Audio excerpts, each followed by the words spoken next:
이런 경우라면은 약간 구축을 의심해 볼 수도 있을 것 같습니다. 코 수술 후에 코가 휘어지는 경우도 많이 있는데요. 염증의 유형을 완전히 배제할 수가 없습니다. 안녕하세요. 처음처럼 성형외과 이방서 원장입니다.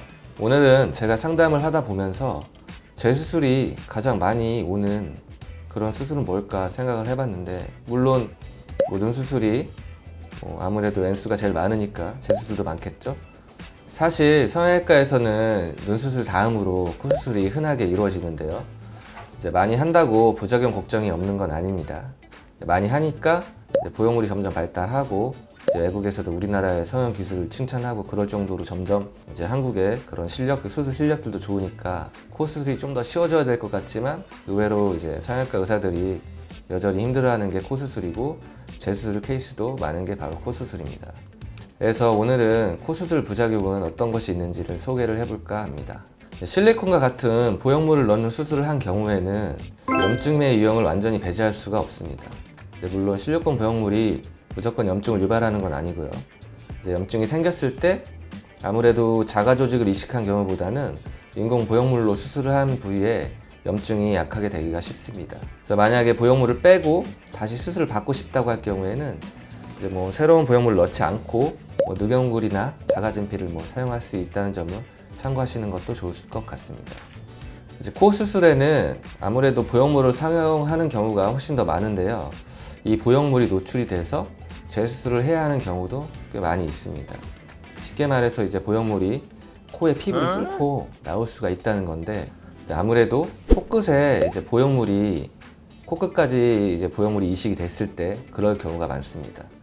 그래서 만약에 코 수술 후에 코끝이 좀 유독 빨개지고 뾰루지 같은 게 생긴 다음에 안 없어지고 점점 커지거나 그런다면은 이게 보형물이 좀 노출되기 전 상태일 수도 있으니까 병원에 가셔서 진찰을 받는 것을 권해드리겠습니다.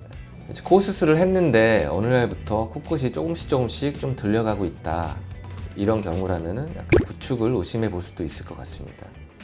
구축은 쉽게 말해서 이제 수축이 되고 있다는 말인데요. 이제 염증 치료가 안 되거나 아니면 실리콘을 감싸고 있는 피막 주변이 점점 두꺼워지면서 수축하는 경우에 이제 코끝 구축이 생길 수가 있고, 이러면은 이제 코끝이 구축이 생긴 경우에는 이제 콧대가 피부가 좀 당겨지면서 이 보형물이 이마 쪽으로 올라가는 현상이 생길 수가 있습니다. 그러니까 평소에 코 모양을 잘 관찰하셔서 이상이 있다면 바로 수술한 병원에 가보시는 게 심각한 부작용을 예방할 수 있는 방법이겠죠. 코 수술 후에 코가 휘어지는 경우도 많이 있는데요. 콧대가 휘어지는 경우는 보통 보형물을 삽입했을 때 많이 나타날 수 있는 부작용입니다. 가운데 고정이 잘 안 돼 있거나 아니면 내부에 피가 고이는 등의 문제가 생겨서 보형물이 움직이면은 이제 코가 휘어질 수가 있겠죠. 코를 지나치게 높인 경우에 이제 높이에 포커스를 맞추다 보니까 휘어짐이 생길 수가 있어요. 한마디로 이제 지지대가 좀 불안정하게 지지를 이루고 있다는 얘기죠. 하지만 이제 아무래도 가장 큰 부작용이라고 한다면은 코 수술 후에도 이제 약간 만족스럽지 못한 그런 불만족이 아닐까 싶습니다. 이제 선호하는 코 모양에 대한 트렌드가 너무 자주 바뀌기 때문에 이제 새로 산 옷도 유행이 지나면은 촌스러워 보이듯이 코 수술을 너무 트렌드 따라서 하다 보면은 불만족이나 그런 부작용들이 생길 수밖에 없습니다. 그런데 이 부작용들로 코 재수술을 고려하실 때 생각해 보셔야 할 것들이 있습니다. 내 코가 과연 재수술이 가능한 코인가 하는 것인데요. 코 수술을 몇 번까지 할 수 있느냐 하는 건 없지만 코 수술이 가능한 조건은 이제 분명 존재합니다. 예를 들어서 높이를 더 높이거나 짧은 코인 경우에는 이제 피부의 두께나 탄성이 좀 남아 있어야 재수술이 가능할 수가 있고, 이제 코 수술한 지 적어도 6개월은 지나서 코가 약간 이렇게 부드러운 상태가 되어야지 아무래도 재수술로 좀 만족할 만한 결과를 얻을 수가 있을 것 같습니다. 이제 요즘에 하이코나 미스코 같은 실을 이용해서 이제 코끝을 높이는 시도를 하시는 분이 많이 있는데요. 해보신 분들은 아시겠지만 사실 지속 시간이 그렇게 길지가 않고 그 결과가 그렇게 만족스럽지는 않아 하셨던 것 같습니다.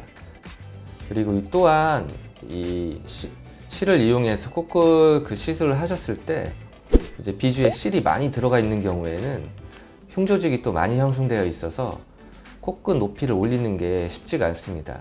아까 말씀드렸겠지만 이제 뭐 피부도 이렇게 늘어져야지 코가 높아질 수도 있고 길어질 수가 있는데 이 비지 부분에 흉이 많이 형성이 되어 있어서 코가 이렇게 올라가야 되는데 이제 코가 이 올라가는 게 흉을 다 풀어줘야지 가능하게 되거든요. 추후에 코 수술을 하실 의향이 있으신 분들이라면은 실을 이용한 시술은 너무 많이 하지 않는 것을 추천을 드리겠습니다. 그럼 오늘은 여기까지 하겠습니다. 처음처럼 성형외과 이방석 원장이었습니다. 감사합니다.